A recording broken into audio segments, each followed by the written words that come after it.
Comece o dia bem informado com a equipe de jornalismo da Verde Vale FM. No ar, Jornal Verde Vale. 6h33. Olá, muito bom dia para você. 23 de fevereiro do ano de 2024, uma sexta-feira. Estamos começando pela Verde Vale FM, uma emissora do Sistema Verde Vale de Comunicação, mais uma edição do Jornal Verde Vale. Comigo aqui na bancada, Daliana Oliveira. Muito bom dia. Muito bom dia para você, Wesley. Bom dia para você também que acompanha a nossa programação aqui na Rádio Número 1 da região. Uma sexta-feira, a semana chegando ao fim. E claro, você sempre muito bem informado aqui no Jornal Verde Vale. Agora você confere os destaques das últimas 24 horas. Jornal Verde Vale. TSE forma maioria para caçar chapa de vereadores do PMB em Goiânia. Greve de auditores agropecuários pode afetar a produção de carnes, é o que diz especialista. Piso da enfermagem, prazo para encerrar negociações no TST termina nesta sexta-feira. Jogador Daniel Alves é condenado na Espanha a 4 anos e 6 meses de prisão por estupro. A arrecadação em janeiro soma 280,6 bilhões de reais, maior valor em 24 anos. Caixa publica edital de concurso com salários entre R$ 3.762 até R$ 14.915. Mais de 12 milhões de brasileiros já renegociaram dívidas pelo Desenrola Brasil. Os detalhes destas e outras notícias você vai conferir a partir de agora, aqui no Jornal Verde Vale. A notícia em primeira mão. Jornal Verde Vale. Jornal Verde Vale. Verde Vale. Notícias do Brasil. 6h35, mais uma vez, uma ótima manhã para você que passa a partir de agora a acompanhar mais uma edição do Jornal Verde Vale. Sejam bem-vindos, sejam bem-vindas. Olha, ao assumir a cadeira do Supremo Tribunal Federal em cerimônia marcada para a tarde desta quinta-feira, o ministro Flávio Dino herdou um acervo de 340 processos em tramitação entre ações e recursos. Um dos casos que passarão às mãos do novo ministro envolve as conclusões finais da CPI da Covid do Senado e tem como um dos alvos o ex-presidente Bolsonaro. O ex-presidente foi acusado à época pelo colegiado de incitação ao crime porque teria estimulado a população a não se vacinar e a não usar máscara. À época, a Advocacia Geral da União rebateu essas conclusões da comissão. As ações e os recursos que inicialmente vão ficar sob a relatoria do futuro ministro eram da ministra Rosa Weber, que se aposentou em outubro. Esse procedimento segue as regras internas do tribunal. O conjunto de processos conta com 105 recursos e 235 ações. Desse total, a maior parte dos procedimentos trata de temas de direito administrativo. Também fazem parte do conjunto 43 ações constitucionais, aquelas que discutem a validade de leis diante da Constituição. E o ex-presidente Bolsonaro compareceu à sede da Polícia Federal em Brasília ontem, mas ficou em silêncio diante dos investigadores. A informação de que ele ficou em silêncio foi divulgada pelo advogado Fábio Ingarten. Bolsonaro ficou menos de meia hora na sede da Polícia Federal. O advogado disse que a falta do acesso à delação de Mauro Cid, ex-ajudante de ordens de Bolsonaro, e as mídias obtidas em celulares apreendidos dos investigados impedem que a defesa tenha um mínimo de conhecimento por quais elementos o presidente é hoje convocado para o depoimento. Em nota, a defesa do ex-presidente disse ainda que Bolsonaro não abre mão de prestar depoimento, que fará assim que seja garantido o acesso solicitado. Também deporam e ficaram em silêncio o general Augusto Heleno, Mário Fernandes, Almir Garnier, Paulo Sérgio Nogueira, Braga Neto, Ronald Ferreira Júnior. E a polícia prendeu um suspeito de ter ajudado os 2 detentos que escaparam da prisão de segurança máxima de Mossoró. O homem foi preso na quarta-feira quando chegava em casa, na localidade de Quixabeirinha, no bairro do Aeroporto, em Mossoró. Segundo investigadores, o suspeito estaria vindo da cidade de Baraúna. O homem teria ido ao estado do Ceará, onde pegou um carro e trouxe até Baraúna. De lá, uma outra pessoa ainda não identificada teria levado o veículo até o local onde os investigadores suspeitam que estavam os 2 fugitivos. Nessa quinta-feira, 100 agentes da Força Nacional chegaram à cidade para auxiliar na recaptura. A força-tarefa trabalha com a hipótese de que os fugitivos permanecem em uma região próxima à unidade prisional. Depois de ser preso por conta de um mandado de prisão temporária expedido pela Justiça Federal, o homem levado para a sede da Polícia Federal. Foi levado para a sede. Após os procedimentos, ele foi encaminhado à prisão. O mandado de prisão temporária foi uma determinação do Juízo Federal da 8ª Vara. A audiência de custódia foi realizada na manhã de ontem e foram reconhecidos que os fundamentos que conduziram à decretação da prisão ainda persistem. Inicialmente, o suspeito ficará preso por 5 dias. Piso da enfermagem. Prazo para encerrar as negociações no TST termina nesta sexta-feira. Lívia Azevedo é quem traz essa informação. Nesta sexta-feira termina o prazo para que a Confederação Nacional de Saúde, a CNSaúde, que representa a categoria patronal de estabelecimentos privados de saúde, apresente uma proposta para finalizar o impasse entre a entidade patronal e os trabalhadores. O Tribunal Superior do Trabalho, TST, tem intermediado as negociações desde o ano passado. O prazo expirou no início de fevereiro, mas foi renovado pelo ministro Aloísio Correia da Veiga, sob pena de desinteresse na mediação e arquivamento do procedimento. Não ocorrendo um acordo, a advogada especialista em direito trabalhista, Camila Andréa Braga, esclarece que a legislação vigente vai prevalecer e será imposta de forma geral. Não havendo negociação, o processo de mediação ele é finalizado pelo desinteresse de uma das partes em fazer uma composição, em negociar aquilo que já está legalmente garantido, e não se tem muito como buscar outras formas de negociação, porque a negociação ela pode ser feita livremente. Nem todos conseguiram a efetivação do pagamento, conforme estabelecido pela Lei número 14.434. O assunto ainda passa por resistência de empregadores e municípios que argumentam falta de recursos para seguir com o que foi determinado, como é o caso do município de Novo Hamburgo, no Rio Grande do Sul. A Câmara Municipal aprovou por unanimidade moção de apelo à Prefeitura para que acelere os repasses financeiros que garantem o pagamento do piso salarial de enfermeiros, técnicos e auxiliares de enfermagem da cidade.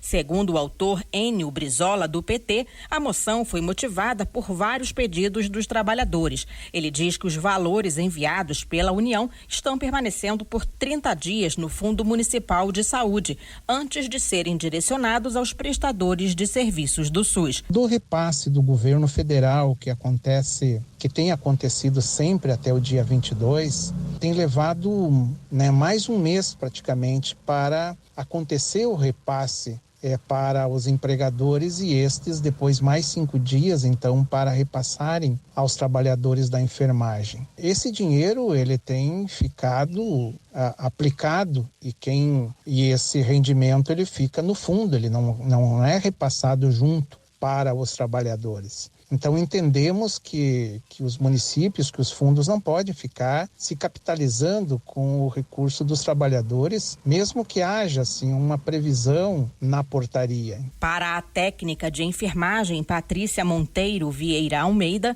essa é uma situação que desgasta o profissional que se dedica com seriedade à profissão. A enfermagem, nós da enfermagem nos sentimos abandonados, porque a gente sente que os empresários que mandam, a gente percebe que eles passam por cima de lei, porque eles não estão cumprindo e ninguém faz nada, não tem multa, não tem nada contra os empresários e a gente continua sem piso e eles cada vez mais ameaçando os funcionários. Então a gente se sente muito entristecido e abandonado quanto a isso. De acordo com a lei, os gestores estaduais, municipais e o Distrito Federal seriam responsáveis por efetuar o pagamento dos colaboradores diretos, sejam servidores e ou empregados, bem como a transferência dos recursos às entidades privadas contratualizadas ou conveniadas, que atendem pelo menos 60% de seus pacientes pelo Sistema Único de Saúde, o SUS. O valor a ser pago é de R$ 4.750 para enfermeiros, R$ 3.325 para técnicos e R$ 2.375 para auxiliares e parteiras. Reportagem Lívia Azevedo. Jornal Verde Vale. Notícias de Goiás. 6h42 agora. Os 27 deputados estaduais presentes na sessão ordinária da Assembleia Legislativa de Goiás nesta quarta-feira aprovaram por unanimidade a emenda Jabuti, que altera a Constituição Estadual e flexibiliza o teto de gastos para poderes e órgãos autônomos no estado. A mudança estabelece uma nova forma de apuração pelo Tribunal de Contas do Estado de Goiás sobre o exercício fiscal de cada administração independente e facilita o cumprimento de regra imposta pelo regime de recuperação fiscal. Com a alteração, a fiscalização do TCE sobre o teto de gastos deixará de ocorrer individualmente sobre as contas de cada um dos entes e passará até o fim do primeiro bimestre de cada ano a avaliar apenas o resultado global com a soma de todos os órgãos. A mudança beneficia principalmente o Tribunal de Justiça, o Ministério Público, a Defensoria Pública e a própria Alego, que estourariam o teto definido pela Lei Complementar 159.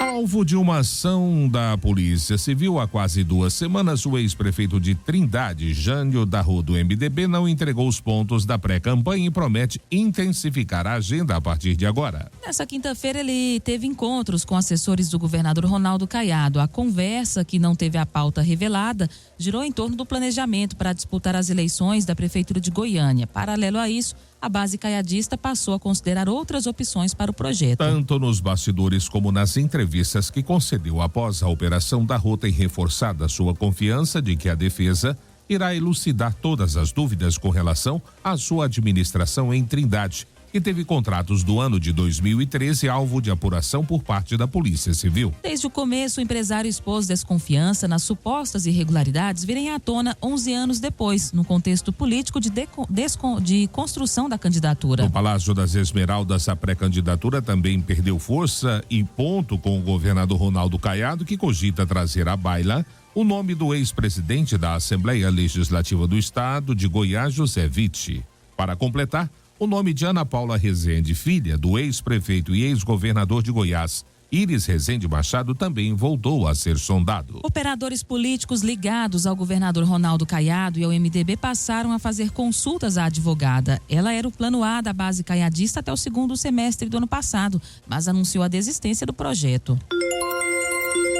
6h45, operação da Polícia Civil combate o furto de veículos aqui no estado de Goiás. Vamos saber dos detalhes com Marcelo Tavares. A Delegacia Especializada de Repressão a Furtos e Roubos de Veículos Automotores realizou uma operação policial contra uma quadrilha de furto de veículos mediante fraude e receptação. Foram cumpridos 8 mandados judiciais nas cidades de Goiânia, Araguaiânia, Inhumas, Guapó e Firminópolis. No ano de 2023, policiais da especializada identificaram várias semelhanças entre registros policiais de furto de veículo. A principal característica era o fato das vítimas informarem terem entregue seus veículos acreditando estarem protegidas por contrato de locação, mas em seguida percebiam que seus veículos haviam sido subtraídos. A investigação identificou uma associação criminosa responsável pelo furto de, no mínimo, 17 veículos no estado de Goiás durante o ano de 2023, no valor total de aproximadamente R$1 milhão. Foram identificadas 8 pessoas suspeitas de participarem da quadrilha, a maioria com diversas passagens policiais por crimes como furto, estelionato e falsificação de documento público. Durante a investigação, foi possível localizar e recuperar 13 veículos que foram restituídos às vítimas. De Goiânia, Marcelo Tavares para a Agência Cora de Notícias. Jornal Verde Vale. Esportes. 6h47. E Thiago Nunes não é mais o técnico do Botafogo. A ausência de resultados e a oscilação do time pesaram na decisão tomada após a chegada do elenco ao Rio de Janeiro. Na quarta-feira, a equipe empatou por 1-1 com a Aurora, na Bolívia, no duelo da ida da pré-Libertadores. Na partida em Cochabamba, o treinador foi expulso no fim do jogo. Thiago Nunes discutiu com o treinador do Aurora e chegou a fazer um gesto de chororô para o adversário. O treinador comandou o Botafogo em apenas 15 jogos. Foram 4 vitórias, 7 empates e 4 derrotas. O auxiliar técnico Fábio Matias assume interinamente a equipe a partir de hoje. Ele estará à frente do time contra o Audax neste sábado e o novo técnico será definido nos próximos dias. A tendência é de que o novo nome venha da Hold, empresa multiclubes da SAF Alvinegra, John Textor. E o atacante Lucas deve estar à disposição do São Paulo para o jogo contra o Guarani deste domingo às 18 horas no Brinco de Ouro da Princesa pela 11ª rodada do Campeonato Paulista. O jogador participou de parte do treinamento com os companheiros nesta quinta-feira no CT da Barra Funda. Lucas se recupera de uma lesão na região posterior da coxa esquerda e só havia feito aquecimento com os companheiros nos últimos dias. No restante das atividades, ele fez trabalhos à parte. Nessa quinta-feira, o atacante participou também do treinamento com bola com o elenco. Com o atacante provavelmente à disposição, o técnico Thiago Carpini deve escalar o São Paulo no domingo, com Rafael, Igor, Vinícius, Ferrarese, Alan Franco e Wellington, Pablo Maia, Alisson e Luciano, Wellington, Rato, Calheri e Lucas. Daniel Alves é condenado na Espanha a 4 anos e 6 meses de prisão por estupro. Milena Abreu é quem fala sobre o julgamento. Sentença de Daniel Alves, o ex-jogador da seleção brasileira que atuou por times como Barcelona, Juventus, PSG e São Paulo, foi condenado a 4 anos e 6 meses de prisão por agressão sexual. A decisão foi anunciada pelo Tribunal de Barcelona, na Espanha, onde o caso aconteceu. Ele foi julgado sob acusação de ter estuprado uma mulher em uma boate no fim de 2022. O crime de agressão sexual está previsto no Código Penal da Espanha. A pena máxima é de 12 anos, o que pedia a defesa da vítima. Já o Ministério Público local queria 9 anos de condenação. A sentença proferida na manhã desta quinta-feira, 2 semanas após o término do julgamento, diz que o tribunal considera provado que, abre aspas, o acusado agarrou bruscamente a denunciante, a derrubou no chão e, impedindo-a de se mover, penetrou-a vaginalmente, apesar de a denunciante dizer que não, que queria ir embora, fecha aspas. Para o tribunal, isso configura ausência de consentimento com uso de violência e acesso carnal. Além de 4 anos e meio de prisão, a juíza Isabel Delgado determinou também pena de liberdade supervisionada de 5 anos, que será cumprida após o término da pena em regime fechado, além de uma indenização de 150 mil euros à vítima, o que equivale a cerca de R$800 mil. Daniel Alves também não pode se aproximar da mulher que o acusou por 9 anos. A defesa do jogador ainda pode recorrer da sentença, mas Daniel Alves, que já estava preso desde janeiro do ano passado, terá que aguardar o recurso na cadeia. Da Rádio 2, Milena Abreu. Jornal Verde Vale. Agronegócios. 6h50. E a greve dos fiscais agropecuários, registrada no Sistema de Inspeção Federal, pode causar impactos na produção de carnes aqui no Brasil. O consultor de safras e mercado, Fernando Henrique Iglesias, destacou preocupações relacionadas ao transporte de cargas vivas durante essa paralisação. Embora algumas fontes indiquem que o trânsito de cargas vivas esteja normal, associações relatam dificuldades, sinalizando possíveis impactos negativos. A prolongação da greve dos auditores agropecuários pode resultar em aumento na ociosidade na indústria frigorífica, prejudicando a chegada de animais e afetando a produção. Até o momento, a greve não impactou significativamente as operações frigoríficas, mantendo-se de acordo com a programação sem grandes desdobramentos. O Safras e Mercado apurou que dentro da indústria não há problemas com relação ao abate. O setor aguarda o desenrolar da situação, monitorando a extensão da greve e seus possíveis desdobramentos. As negociações entre o governo e o Sindicato dos Auditores Fiscais Federais Agropecuários continuam sem resolução concreta até o momento. O ministro da Agricultura, Carlos Fávaro, recebeu representantes do sindicato que reivindicam uma reestruturação na categoria.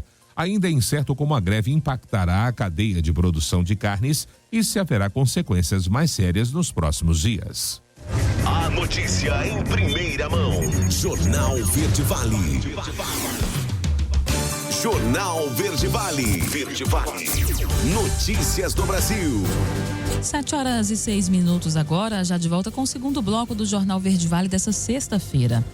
arrecadação total das receitas federais atingiu em janeiro desse ano o valor de 280,6 bilhões de reais, registrando um acréscimo real de 6,67% em relação ao mesmo mês de 2023. Quanto às receitas administradas, o montante arrecadado em janeiro de 2024 foi de 262,87 bilhões de reais, um avanço real de 7,07% na mesma comparação. Esse foi o melhor desempenho arrecadatório para o mês de janeiro desde 2000. Os dados foram divulgados nesta quinta-feira pela Receita Federal. O acréscimo observado no mês de janeiro pode ser explicado principalmente por pagamentos atípicos do imposto de renda da pessoa jurídica e contribuição social sobre o lucro líquido, bem como pelo comportamento das desonerações vigentes. O PIS, PASEP e a Confins totalizaram uma arrecadação de 44,34 milhões, representando um acréscimo de 14,37%.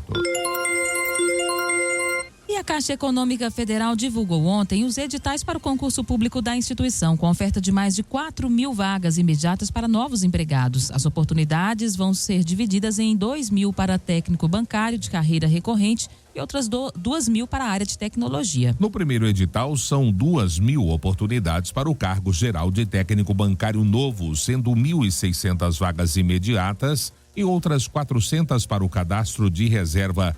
As vagas estão espalhadas pelas 27 unidades federativas do país. Além disso, o edital tem outras 2.000 vagas com foco na área de TI, sendo 1.600 imediatas e 400 para reserva. Nesse caso, as oportunidades são para 7 estados: Amapá, Goiás, Minas Gerais, Pernambuco, Rio de Janeiro, Rio Grande do Sul, São Paulo e o Distrito Federal. Os 2 cargos exigem nível médio. A remuneração média inicial é de R$ 3.672. O segundo edital possui vagas de nível superior para médicos do trabalho e engenheiros de segurança do trabalho. O salário inicial é de R$ 11.186 e R$ 14.915, respectivamente. E mais de 12 milhões de brasileiros já renegociaram dívidas pelo programa Desenrola. Milena Abreu é quem traz um balanço do programa até o momento. Mais de 12 milhões de brasileiros que estavam com o nome negativado nos serviços de proteção ao crédito já renegociaram dívidas pelo programa Desenrola Brasil. De acordo com dados divulgados pelo Ministério da Fazenda, o total de dívidas renegociadas desde o começo do programa no ano passado até o dia 18 de fevereiro supera 35 bilhões de reais. Considerando apenas a faixa 1, que é destinada a pessoas com renda de até 2 salários mínimos ou inscritas no CAD único, com dívidas de até R$20 mil, o programa já renegociou 9 bilhões de reais em débitos que pertenciam a 1.600.000 pessoas. O desconto médio chegou a 87%, fazendo o total dessa dívida cair para 1.200 bilhões. Desse valor, parte foi pago à vista, pouco menos de 223 milhões de reais. E o restante, cerca de 977 milhões, foi reparcelado. Entre os débitos mais renegociados na faixa 1 do Desenrola estão dívidas com bancos, com empresas de água, luz, telefone e internet, com escolas e universidades e com o comércio varejista. Análise por estado revela que São Paulo tem o maior número de renegociações na faixa 1. Cerca de 400 mil pessoas no estado aderiram ao Desenrola. Rio de Janeiro e Minas Gerais aparecem em segundo e terceiro lugares. Lembrando que as renegociações continuam abertas para a faixa 1 até o dia 31 de março e podem ser feitas pelo site desenrola.gov.br. Da Rádio 2, Milena Abreu. Jornal Verde Vale. Notícias de Goiás. 7h10. Uma operação da Polícia Civil mira investigados por desvios que chegam a 2,7 milhões de reais no cartório de Palmeiras de Goiás. Nesta quinta-feira foram cumpridos mandados de busca e apreensão, quebras de sigilos bancários e fiscal, além de sequestro e bloqueio de bens contra os suspeitos do crime. Segundo a corporação, os investigados atuaram em um esquema de desvio de recurso público em um cartório em Palmeiras de Goiás. De acordo com a polícia, os mandados cumpridos na chamada Operação Traças de Papel visam esclarecer as circunstâncias dos crimes, bem como bloquear valores e bens para a recuperação do dinheiro desviado no erário estadual.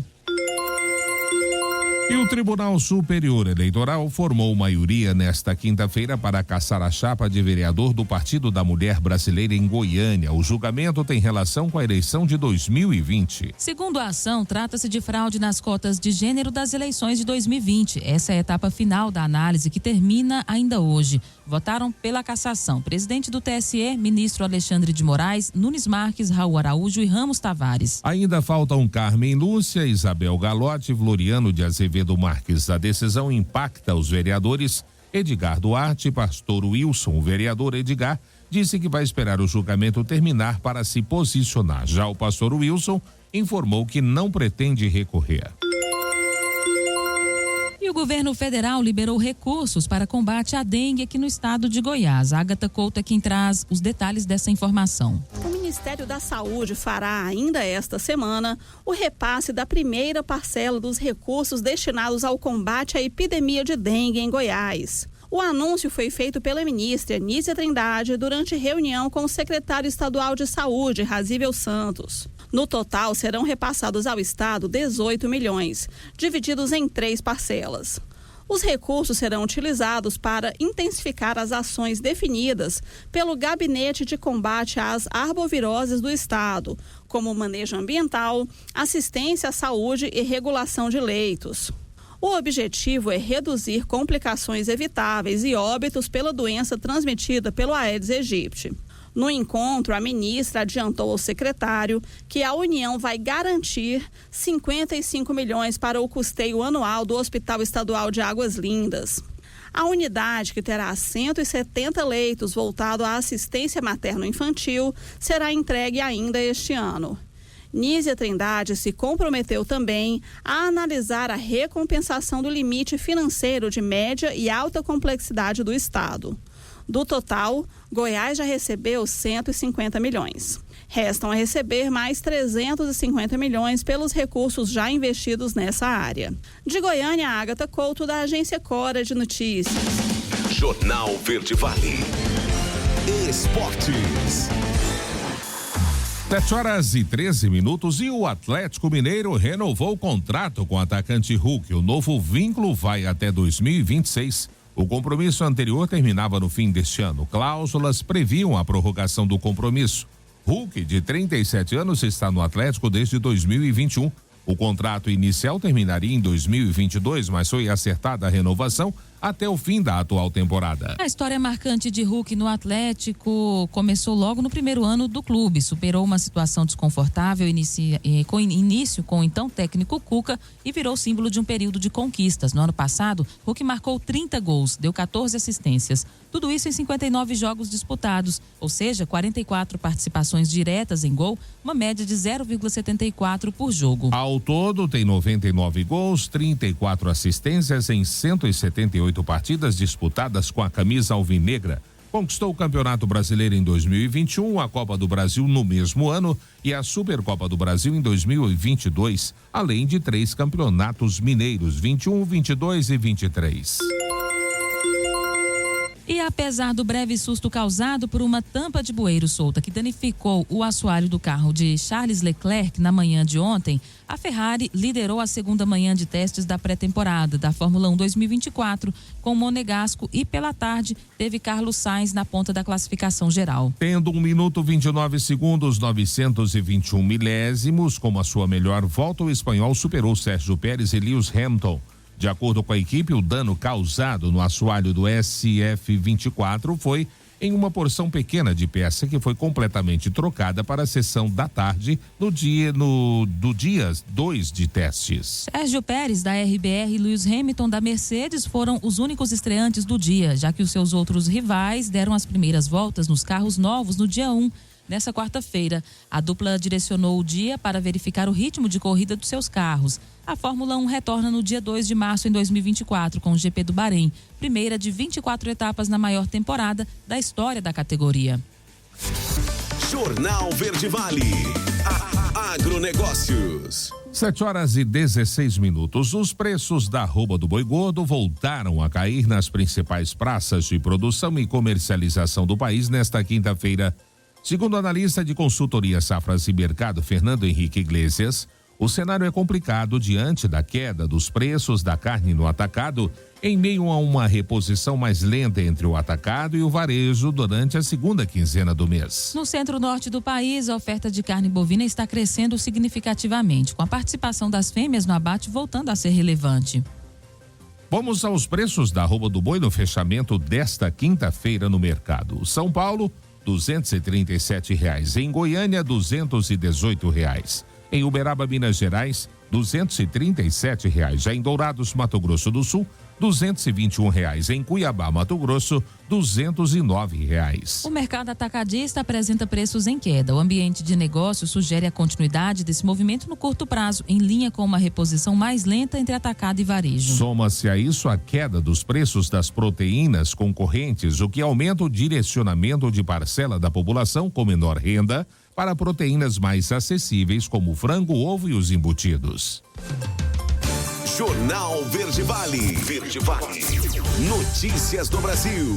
7h17. E o Brasil tem boas chances de atingir metas previstas pelo Plano Nacional de Educação, no que se refere a matrículas de crianças na educação infantil. Essa é uma das constatações do Censo Escolar 2023, divulgado nesta quinta-feira pelo Ministério da Educação e pelo Instituto Nacional de Estudos e Pesquisas Educacionais Anísio Teixeira. No caso das creches, a meta proposta pelo PNE é que o total de matrículas chegue a 50% da população com idade até 3 anos, o que, de acordo com o MEC, seria algo em torno de 5 milhões. Algo que, segundo o diretor de Estatísticas Educacionais do INEP, Carlos Moreno, é bem possível de acontecer se for levada em conta a evolução dos números entre 2021, quando havia 3,41 milhões de matrículas, e 2023, quando este número subiu para 4,12 milhões de matrículas.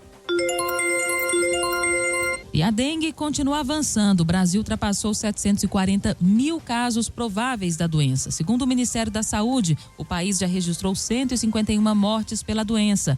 Quem traz essa atualização dos números é Landara Lima. Os casos de dengue no Brasil já chegam oficialmente a mais de 740 mil. Conforme o Ministério da Saúde, foram confirmadas 151 mortes pela doença e outras 501 estão sob investigação.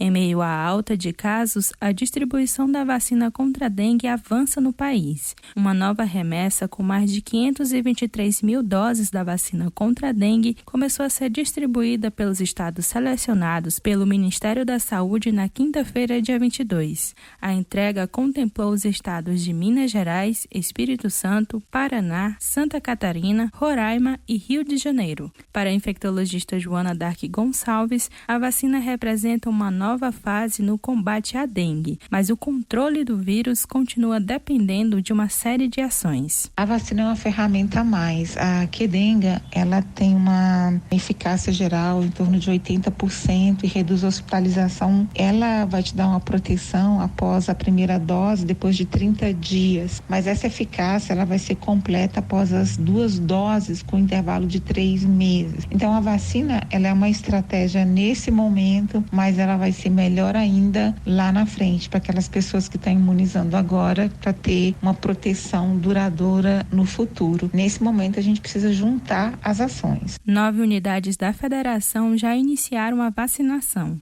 São elas Goiás, Bahia, Acre, Paraíba, Rio Grande do Norte, Mato Grosso do Sul, Amazonas, São Paulo e o Distrito Federal. Moradora de Santa Maria, cidade satélite da região administrativa do Distrito Federal, a dona de casa Heloísa Fontinelli levou o filho de 10 anos para vacinar contra a dengue no dia 15 de fevereiro. Ela enfatiza a necessidade da vacinação e relata as medidas que passou a adotar para evitar a dengue. A importância de levar as crianças para serem vacinadas é justamente para protegê-las e evitar com que tenham sintomas mais sérios, né, e que causem problemas mais sérios neles. E as medidas que eu tô tomando para evitar a dengue é eliminar água parada, onde os mosquitos se reproduzem, usar repelente, vestir roupa que cubram o corpo e instalar telas em janelas. A vacinação também é uma maneira eficaz para proteger principalmente os meus filhos. Segundo o Ministério da Saúde, os estados mais afetados pela epidemia de dengue são Minas Gerais, com 258.194 registros, São Paulo, com 124.597 Nordeste, Distrito Federal com 83.284 casos, Paraná com 75.499, Rio de Janeiro com 55.187 casos e Goiás com 45.682 casos prováveis de dengue. Reportagem Landara Lima. 7h21, último intervalo do Jornal Verde Vale desta sexta-feira. Já no próximo bloco, a Polícia Federal cumpre mandados em cidades goianas em operação contra o tráfico internacional de drogas. E o governo faz acordo com o Congresso para manter a desoneração em 2024. Claro, espaço também para as nossas notícias locais com ele, J. Pereira. Não saiam daí. Voltamos já trazendo tudo em detalhes para você. Jornal Verde Vale. Jornal Verde Vale. Verde Vale. Notícias do Brasil. 7h30, já estamos de volta com o último bloco do Jornal Verde Vale desta sexta-feira aqui pela Verde Vale FM, uma emissora do Sistema Verde Vale de Comunicação.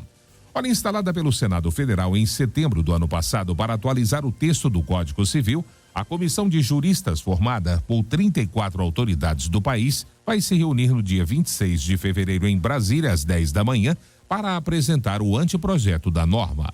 O debate vai contar com a presença do ministro da Corte Argentina, Ricardo Lorenzetti, ministro do Supremo Tribunal Federal e Superior Tribunal de Justiça. Única representante de Goiás no grupo, a presidente da Asmego, juíza Patrícia Carrijo, vai participar da reunião. A comissão recebeu a tarefa de apresentar em 180 dias o anteprojeto de lei de atualização do Código Civil. O nosso Código Civil data de 1970. O relatório da comissão de juristas deverá ser transformado em um projeto de lei para ser analisado pelo Senado e pela Câmara dos Deputados. A comissão é presidida pelo ministro Luiz Felipe Salomão e formada por professores, ministros, juízes e desembargadores de todo o país. Na reunião estarão presentes ainda a relatora da Comissão de Juristas do novo Código Civil Argentino, Aida Calmergé, e o ministro do STF, Edson Fachin. E a Fundação Oswaldo Cruz alerta para a manutenção da tendência de aumento no número de novos casos da síndrome respiratória aguda grave associados à Covid-19, especialmente em estados do Sudeste e do Centro-Oeste.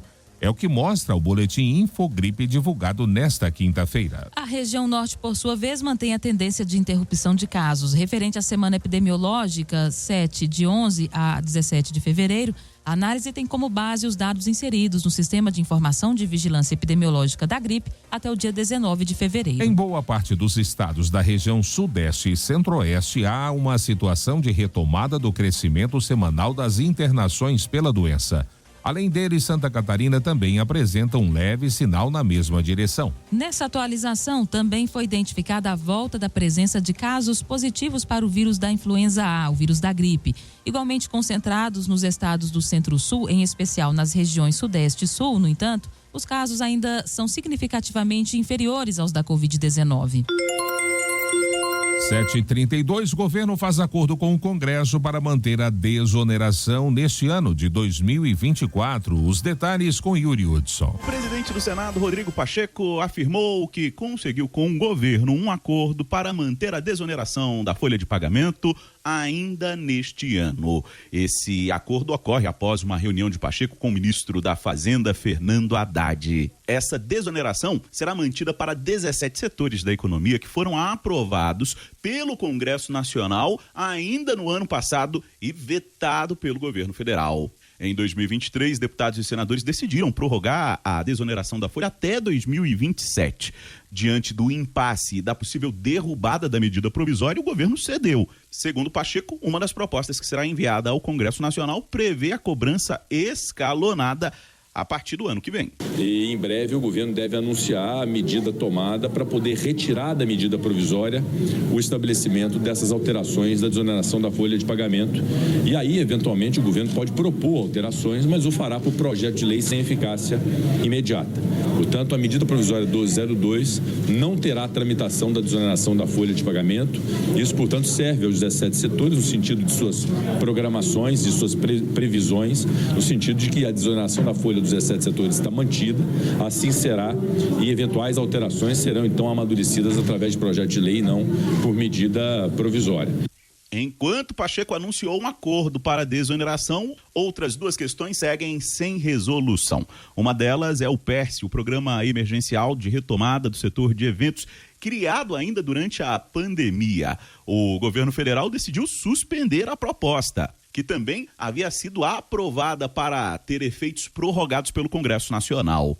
Outra questão que o governo ainda não decidiu é sobre o veto ao calendário de pagamento de emendas de comissão, que cortou 5,6 bilhões de reais de recursos que seriam destinados a emendas parlamentares. Esse é um tema polêmico que deve ser tratado entre o presidente Luiz Inácio Lula da Silva com líderes da Câmara dos Deputados nesta quinta-feira durante uma reunião. Jornal Verde Vale. Notícias de Goiás. 7h35. E uma operação deflagrada na manhã de ontem pela Polícia Federal investiga uma organização criminosa voltada ao tráfico interestadual e internacional de drogas, associação para o tráfico, lavagem de dinheiro e homicídio doloso em Goiás. A ação busca prender os responsáveis pelo suporte logístico do reabastecimento das aeronaves, além de pilotos que faziam os voos clandestinos sem plano de voo e com certificados de aeronavegabilidade suspensos. Ao todo, estão sendo cumpridos 18 mandados de prisão temporária e 47 de busca e apreensão nos municípios de Goiânia, Rubiataba, Nova América e Anápolis.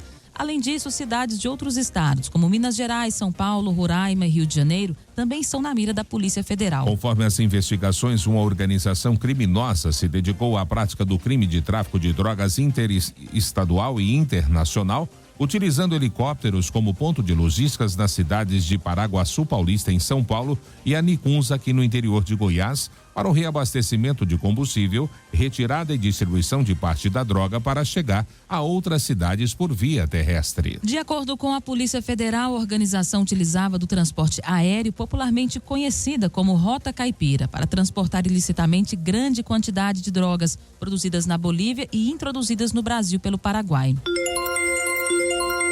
7h36. Enquanto deixa a decisão sobre pré-candidatura em Goiânia para março, o presidente do PSD em Goiás, Vanderlan Cardoso, adiantou que o projeto da pré-candidatura da sua esposa e suplente de senador Isaura Cardoso está confirmado para as eleições em Senador Canedo. A decisão está tomada e não há motivos para voltar atrás. É o que destacou o ex-prefeito ao portal do município. A confirmação da pré-candidatura de Isaura Cardoso já havia sido mencionada aliados em encontros com o ex-deputado federal Francisco Júnior e o ex-presidente do PSD em Goiás, Vilmar Rocha. A própria suplente de senador, ao se filiar ao partido no começo do mês, havia indicado que o projeto era uma tendência. Agora, Vanderlan deixa a especulação de lado e confirma publicamente o projeto da esposa no município da região metropolitana. Ao colocar fim nas especulações, Vanderlan também coloca um ponto final na sua relação com o atual prefeito Fernando Peloso, do União Brasil. O atual chefe do executivo do município foi eleito com o apoio do senador da República, mas deixou o partido no meio do ano passado e migrou para a legenda do governador Ronaldo Caiado. Desde então, relacionamento entre ambos, que já havia apresentado desgastes, azedou de vez. E as prefeituras goianas precisam se cadastrar para o transporte de passageiros. O alerta quem nos faz é Lucas Xavier. As prefeituras e demais órgãos municipais que fazem o transporte de passageiros, sejam eles estudantes ou pacientes, para outros municípios, devem regularizar o cadastro na Agência Goiana de Regulação, a AGR. O órgão estadual é responsável por regular, controlar e fiscalizar o transporte rodoviário intermunicipal de passageiros. A medida tem o objetivo de garantir a legalidade dos serviços de transporte oferecido pelos órgãos públicos e também a segurança dos usuários beneficiados com esses serviços. Quando as instituições fazem o cadastro junto à AGR, todos os veículos utilizados nos respectivos serviços são cadastrados e passam por vistorias em empresas creditadas pelo Instituto Nacional de Metrologia, o Inmetro, além de serem cadastradas na agência reguladora, o que assegura as condições de uso em segurança dos ônibus, das vans e outros veículos. Os motoristas precisam comprovar ainda a habilitação devida para o transporte de passageiros e passam por treinamento. Todas essas providências têm por objetivo resguardar a vida dos usuários transportados. Para facilitar o acesso das prefeituras ao cadastro, a AGR publicou um guia de órgãos públicos municipais e de veículos para o transporte de passageiros. O documento está disponível no site agr.go.gov.br, no menu das áreas de atuação regulatória. De Goiânia, Lucas Xavier, da agência Cora de Notícias. Jornal Verde Vale. Esportes. 7h39 agora. A delegação do Fortaleza sofreu um atentado após a partida contra o Sport na Arena Pernambuco pela Copa do Nordeste. Por esse motivo, o presidente da Federação Pernambucana, Evandro Carvalho, decidiu ir à Confederação Brasileira de Futebol para propor uma torcida única nos estádios do Brasil. O mandatário pretende ir até a sede da CBF. A ideia de Evandro Carvalho é colocar a torcida única nos estádios por uma temporada, como forma de mostrar aos torcedores o resultado de mais uma tragédia no futebol brasileiro. Vale destacar que o presidente da Federação Pernambucana chegou a implementar a decisão nesse ano nos clássicos em Pernambuco, mas a medida foi derrubada pelo Tribunal de Justiça Desportiva. Desse modo, o duelo entre Sport e Fortaleza teve torcida de ambos os times. Parte dos torcedores da equipe de Recife é que fizeram o atentado. Enquanto o Campeonato Mineiro serve de parâmetro para a continuidade do desenvolvimento do elenco alvinegro, o trabalho de Filipão passa a ser questionado dentro do clube. Oscilando constantemente, apresentando comportamentos desproporcionais em coletivas de imprensa e com torcedores, o treinador corre o risco de ser desligado do Galo nos próximos dias e nomes como os de Mano Menezes, Cuca e Paulo Turra ganham forças. A informação foi dada pelo perfil Massa do Galo, que discorreu sobre as supostas apostas da diretoria do Atlético Mineiro. Com contrato válido até dezembro deste ano, Felipão não deve dar sequência às suas façanhas com a camisa do Galo. Mesmo que o assunto tenha sido rebatido por Victor Bagi, diretor de futebol do Galo, a permanência de Felipão é vista com menos relevância. Segundo o dirigente, apesar das irregularidades, o treinador tem muito que agregar dentro e fora dos bastidores alvinegros. Jornal Verde Vale. Agronegócios. E o mercado brasileiro da soja teve um dia de lentidão. Foram registrados alguns negócios pela manhã nesta quinta-feira, antes das quedas mais expressivas em Chicago. As negociações foram feitas com preços a fixar posteriormente. O produtor segue pressionado e tem margens ruins neste momento. Os preços ficaram de estáveis a mais baixos ontem. Em algumas praças, a disparidade entre a compra e venda. Alguns produtores não aceitam os preços do mercado, o que está travando os negócios. Veja os preços aqui no Brasil no fechamento do mercado nessa quinta-feira. Em Porto de Rio Grande, a saca se estabilizou em R$120. Em Cascavel, no Paraná, R$118. No Porto de Paranaguá, também no Paraná, ficou estável em R$116. Já em Rondonópolis, Mato Grosso, caiu de R$106 para R$104.